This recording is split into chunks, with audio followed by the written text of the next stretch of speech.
And this actually turned out to be probably the most expensive mistake that I've ever made. Hey guys, so I wanted to make a little origin story of how aestas got to where it is today, how I got started in making jewellery and sort of what I went through with it.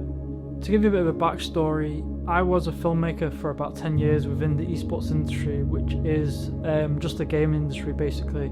After I'd done that for 10 years, I kind of lost interest in it, sort of didn't really have any purpose with it anymore, and wanted to find something new, like a new challenge I guess. Somehow I stumbled upon silversmithing. I'm not sure where that first came into my head or why, but I'd always known that I'd love jewellery. So I did a bit of googling. I found a little workshop online that was learning how to make copper rings. I was pretty excited at this point. I got everything set up. I was working on my little computer desk with my keyboard and stuff. I tried soldering copper rings. It didn't work, and I tried every day for a good week and I just couldn't do it. It was so frustrating. I didn't understand why. I felt like I was following everything the lady on the video was saying. I just couldn't understand it. I'd always had the belief that I wasn't able to make things with my hands, that I wasn't creative like physically, but I always knew that I was creative digitally, like with a computer, with video editing or using a camera and things like that. But yeah, this kind of like backed up the belief that I wasn't able to hand make things. So I kind of lost hope with it, and I basically quit, put all my silversmithing stuff into a box and didn't even think about it for months. And jumping forward a little bit here, a few months had gone by. Again, I had that sort of craving to learn something new or to kind of challenge myself again, and I didn't really have any money to buy anything, to buy new equipment, because obviously any skill you go and learn, you're going to need to buy equipment, right? So I thought, alright, I'll give silversmithing a try again, see if it works this time. Instead of using the copper though, I went and bought a little bit of silver wire and figured, right, I'll go straight to silver and just see if it works. And I made a silver ring. It worked for me. I don't know what the difference was, why, and I cannot even explain the satisfaction that I got from making a silver ring and knowing that I could wear this silver ring and it was going to last. It was like something just clicked in me, and I was like this is for me now. I'm gonna do this. I'm gonna make more jewelry. This is gonna be my thing. Like, it was addictive, I want to say, and yeah, I just knew like that this is gonna be my next thing that I'm gonna do now, basically. I then eventually bought new tools, a new desk, but yeah, I started to get a bit of an area to work in that felt like real. It felt like I have my own little space to do this now. I wasn't just doing it in my computer desk with my keyboard and my monitors, and I wasn't going to burn the house down. I had like somewhere like really set up for it.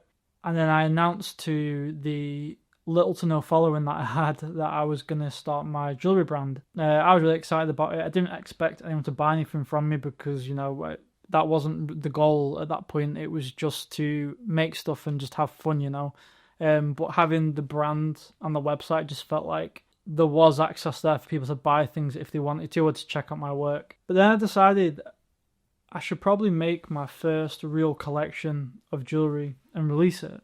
This would be my first kind of like challenge in a way, to make something better than I'd made.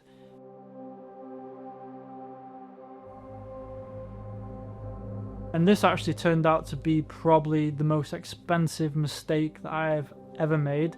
It ended up taking aestas in like a different direction to where I was heading. The issue with this was that everything was designed not with what I liked in mind, but it was designed with what I thought would sell, because that's what I thought I needed to do with a collection. I needed to make stuff that would sell rather than just purely going off my sort of artistic ideas and what I wanted to do. The whole collection to have made, marketed, photographed, blah blah blah, everything cost me like 1.5 grand, and that was like all the money I had at the time. So I pretty much put everything on this collection working. I sold like 2 pieces, which made nothing back. And honestly, it was like gut-wrenching. I was like, oh no, what have I done? I felt burnt out after it, honestly, and I just had lost all hope. And it also kind of backed up that thought I had in the back of my mind that I can't make things with my hands. Like, I am not physically creative. So I took a bit of a break from jewellery. I took a couple of months out, and then I was also, at the same time, I was offered a full-time filmmaking job that was quite good. So I took that and sort of forgot about jewellery for a little while. I thought, you know, I'll take a break from it, whatever.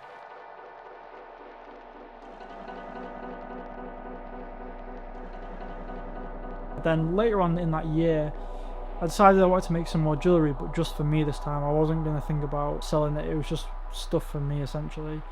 And also, I was at this point where I was like, why don't I just make something that I like completely because I like it and have no thoughts towards it selling? Like, I don't care if someone wants to buy it or not. Like, this is just because I like it, and I had nothing to lose because, you know, I had a full-time job that was paying my bills. Jewellery it didn't need to be a business. Like, I could just make cool stuff for me, and that's it. So I started making like a little medieval weapon collection, and I put it online, gained a lot of interest. Like, I had a TikTok video that got like 1.3 million views, and I was like, wait, I'm probably onto something here. I released the collection, and it sold like 20 pieces within the first couple of weeks, more than I'd ever sold from like a year of having the website up. And that was insane. I was like, whoa, what is going on? And I kept making stuff that, again, that was just for me. Like, it was all based around things that I loved outside of jewellery, which was like RPG games, books, films like Lord of the Rings. Anything that was sort of like fantasy, medieval based. Those are things that I had grown up loving and I was super passionate about. So I already had like a lot of ideas of what things I could make, basically. Yeah, something just clicked, and I just knew this was what I should be doing. As time went on, I was selling more, and I got to the point where I was thinking a little bit about leaving my job because I was making enough money to get by, but obviously it was a huge risk because I'd literally been making sales for like 2 months. So it was like, you know, this could be like a flash in the pan sort of thing. Like, next month I could make no sales. I don't know yet. I've not tested this for long enough. But I stopped enjoying the job. I really wasn't enjoying the job, and I just thought, okay, whatever. I'm just gonna leave my job and just go full time and just try it. If I regret it, I regret it. Whatever. I've now been full time with jewellery for maybe 10 months now, and it's not really dropped off. It's, you know, I feel like I'm improving every day. I have so much time to work on new designs and new ideas. I've got pieces stocked in the Leeds Armoury, which is a really cool museum. I would never have dreamed of someone like that stocking my stuff. Like, even now it just feels, you know, like it's crazy that my work's in there. And obviously, you know, every now and again I still have imposter syndrome, thinking, you know, I can't make stuff with my hands. But, you know, I'm getting better at it. Yeah, I just feel so happy, you know. I feel so happy making stuff every day, and this just feels like this is what I want to do, you know. Like, I can't see an end to it. I just feel like I work more now than I ever have, and I get less sleep than I ever have.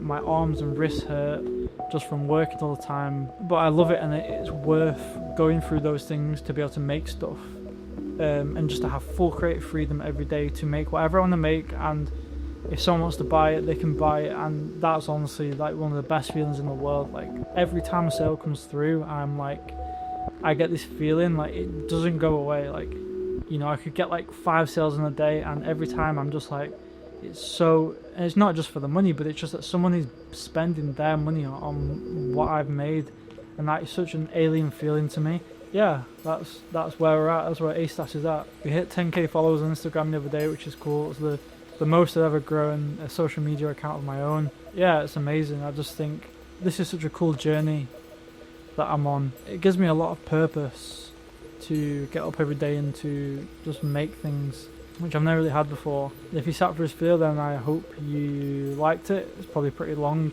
Feel free to subscribe if you want to see more. I'm hopefully making more YouTube videos when I get around to it. So, peace.